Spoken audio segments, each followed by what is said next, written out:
Salut tout le monde, j'espère que vous allez bien. On se retrouve aujourd'hui pour parler des traitements qui participent au soutien des cheveux. Alors avant toute chose, il faut bien comprendre que ce sera une liste non exhaustive qui inclura les traitements que j'ai utilisés post-opératoire, donc qui soient fournis ou non par la clinique, les traitements que j'envisage actuellement, et ensuite on terminera par parler d'un troisième traitement que je mets dans une catégorie à part. Allez, on commence directement par tous les traitements qui m'ont été fournis par la clinique Cosmedica à partir de la greffe. Alors on commence par une solution saline qui est à pulvériser toutes les 2 heures sur le crâne et qui vise à hydrater et humidifier au maximum le crâne afin d'éviter que les croûtes ne sèchent. Alors les premiers jours, il faut prendre un anti-œdème, un diluant sanguin, un gastroprotecteur pour préserver un petit peu l'organisme, et il y a aussi un antidouleur qui est proposé par la clinique. Il vous le donne d'office, vous le prenez que en cas de maux de tête.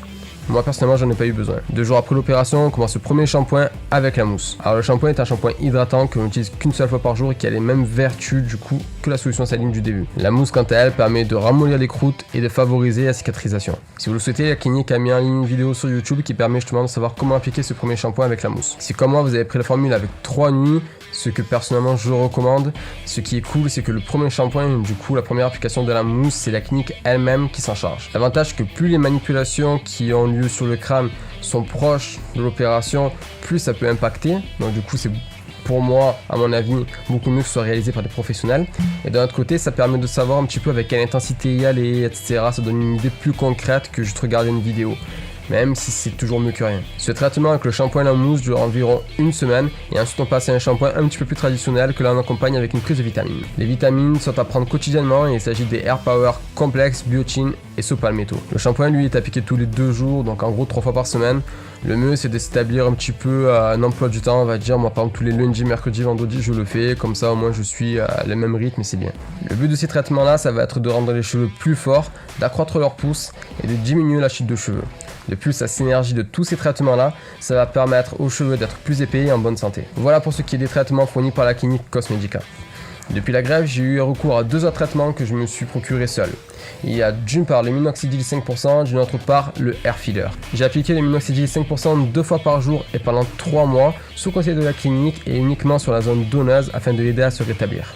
Pour le hair filler, c'est une alternative plus économique au PRP. Pour ceux qui connaissent, c'est le plasma riche en plaquettes, qui a pour but du coup d'alimenter le cheveu et de favoriser la pousse. Par contre, tout comme le PRP, il s'agit de petites aiguilles qui vont venir un peu partout sur le crâne du coup pour injecter un petit peu soit du plasma pour le PRP, soit le hair filler dans mon cas.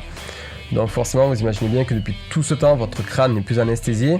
Donc honnêtement, vous le sentez quand même. Je préfère être sincère avec vous parce que du coup j'ai totalement conscience que c'est une alternative qui n'est pas forcément faite pour absolument tout le monde. Si vous êtes un petit peu plus sensible, un petit peu plus douillet, vous avez un petit peu peur à ce niveau-là, que de base pour franchir le cap de la greffe, déjà le fait de savoir qu'il allait avoir des aigus pour vous ça vous faisait peur, c'est pas vraiment une alternative pour vous.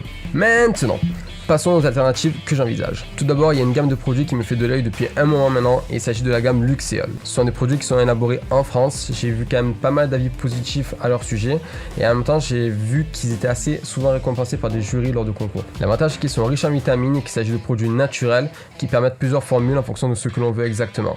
Par exemple, fortification croissance, empêcher la chute de cheveux ou en tout cas la diminuer au maximum, nourrir les cheveux, ajouter du volume. Bon, le seul problème justement c'est qu'il y a tellement de formules différentes qui agissent sur plusieurs choses qui sont intéressantes qu'il faut vraiment faire un choix. Je pense que c'est là la partie la plus compliquée parce que je me vois pas non plus utiliser tout mon salaire juste dans les produits Luxéol. Personnellement, je pense que je vais partir le mois prochain sur la formule pousse et croissance. Ensuite, le second produit susceptible de m'intéresser, c'est le Derma Roller. C'était un produit qui m'a été conseillé directement par la clinique Cosmedica lors de nos échanges sur le suivi de la greffe. C'est une sorte de petite brosse à roulettes avec de minuscules aiguilles que l'on va appliquer localement sur le crâne et qui va permettre du coup d'améliorer la circulation sanguine pour pouvoir mieux irriguer les cellules, les cheveux, permettre leur densification et en même temps leur croissance. La clinique m'a dit d'utiliser pour le crâne un Derma Roller 0,5 mm et qu'on pouvait du coup le combiner à l'utilisation d'une huile de ricin. Honnêtement ça paraît intéressant, il y a juste 2 points qui peuvent me bloquer. Le premier c'est que j'ai vu par des retours qu'il faut avoir les cheveux très courts parce que sinon sur le crâne il y a des tendances à arracher un petit peu les cheveux et doivent se prendre un peu dans le Derma Roller. Donc je sais pas trop. Et d'une autre part, il faut donc, j'avais vu que c'était une fois par semaine qu'il faut l'utiliser et il faut vraiment bien se laver le crâne, faire un shampoing juste avant et désinfecter le Derma Roller avant et après l'utilisation. Et je sais pas, quand il y a autant de, un protocole aussi complexe, j'ai toujours un peu peur de foirer quelque part, de pas le désinfecter suffisamment. Donc voilà, c'est une chose qui peut me ralentir, mais je sais pas, peut-être que je franchirai le cap. D'ailleurs, si vous avez déjà utilisé ou qu'actuellement vous utilisez encore des produits de la gamme Luxéol ou un Derma Roller, n'hésitez pas à venir en commentaire me le dire, votre avis m'intéresse à 100%. Voilà, maintenant je souhaitais terminer la vidéo en parlant d'un produit en particulier. Il s'agit du finastéride, aussi connu sous le nom commercial de ProPCA. C'est l'un des traitements qui est reconnu scientifiquement pour son efficacité contre la chute des cheveux et qui m'a été aussi proposé par la clinique Cosmedica. Alors chacun est libre de faire exactement ce qu'il veut, il n'y a aucun problème avec ça, moi je suis juste là pour parler de mon point de vue.